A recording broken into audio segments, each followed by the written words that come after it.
নমস্কার দর্শক বন্ধুগণ, এখন বাজে ঘড়িতে 5টা 35। আমরা বাড়ি থেকে বেরিয়ে পড়ছি ফলতা শ্যামচন্দ্রপুর নীলের মেলার উদ্দেশ্যে। ভিডিওটি খুব ইনফরমেটিভ, তাই ভিডিওটি দেখতে থাকুন, খুবই ভালো লাগবে।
একথা বলে মা ষষ্ঠী অদৃশ্য হয়ে যায়। এরপর মামনি ও বামুন ভক্তিভরে নীলষষ্ঠী পুজো করে। এরপর থেকে তাদের ছেলেমেয়েরা আর কখনো অঘটন ঘটেনি এবং তারা সুস্থ সবলভাবে বেঁচে থাকে। এভাবেই শুরু হয় নীলষষ্ঠীর পুজো। তো এখন টোটো থেকে নেমে গেছি এবং হাঁটছি মন্দিরের উদ্দেশ্যে। চলুন আপনারা দেখুন।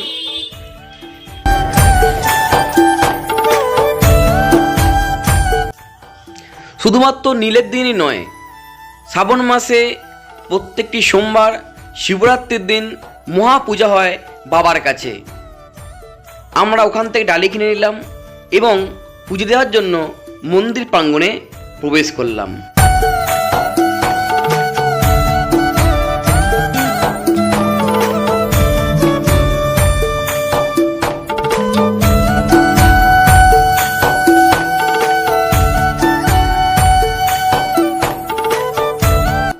যেহেতু পুজোর দিন, তাই একটু ভিড় লেগেই ছিল।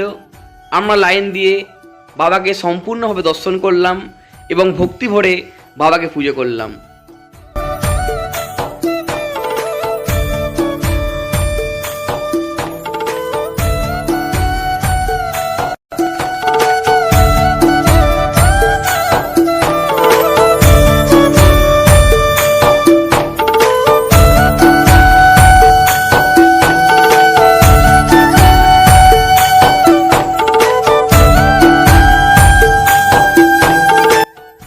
প্রচলিত কাহিনী অনুসারে পিতা দক্ষের আয়োজিত যজ্ঞে স্বামী মহাদেব অপমান সহ্য করতে না পেরে আগুনে আত্মাহুতি দিয়ে দেহত্যাগ করেছিলেন শিবপত্নী সতী।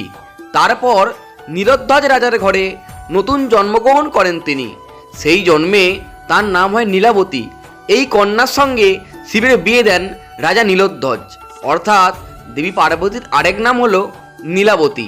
গ্রাম বাংলার প্রচলিত কাহিনী অনুসারে চৈত্র সংক্রান্তির আগের দিনেই বিয়ে হয়েছিল মহাদেব ও নীলাবতীর। সেই কারণে নীলষষ্ঠী, চৈত্র সংক্রান্তি ও গাজন শিবদুর্গার বিয়ের উৎসব হিসেবে পালিত হয় আমাদের রাজ্যের অনেক জায়গায়।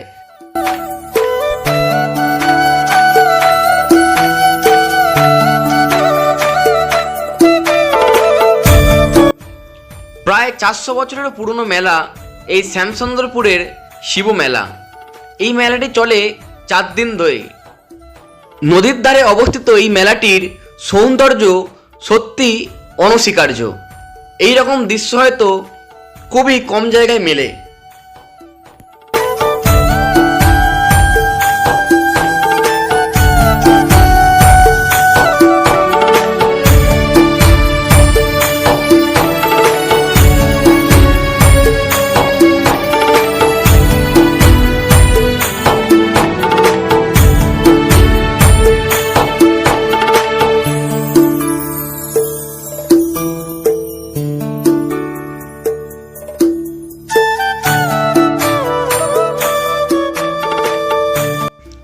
নীল সন্ন্যাসীরা লাল কাপড় পরে পাগড়ি মাথায় দেয়, গলায় রুদ্রাক্ষের মালা এবং হাতে থাকে ত্রিশূল।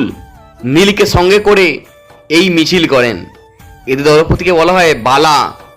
সাথে থাকে ঢাক, ঢোল, বাঁশি বাজনাদার দল এবং কাল্পনিক শিব দুর্গা সাজে সঙ্গেরা।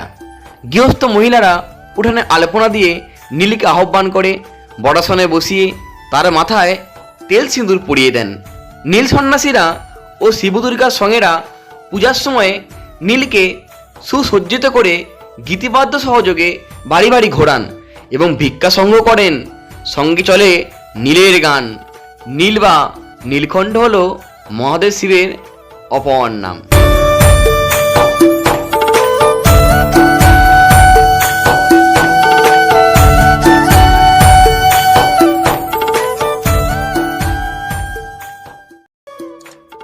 শুধুমাত্র শ্যামচন্দ্রপুরেই নয়, শ্যামচন্দ্রপুরের আশপাশে যত এলাকা আছে সমস্ত এলাকা জুড়ে ওই মেলাটি রচিত হয়েছে।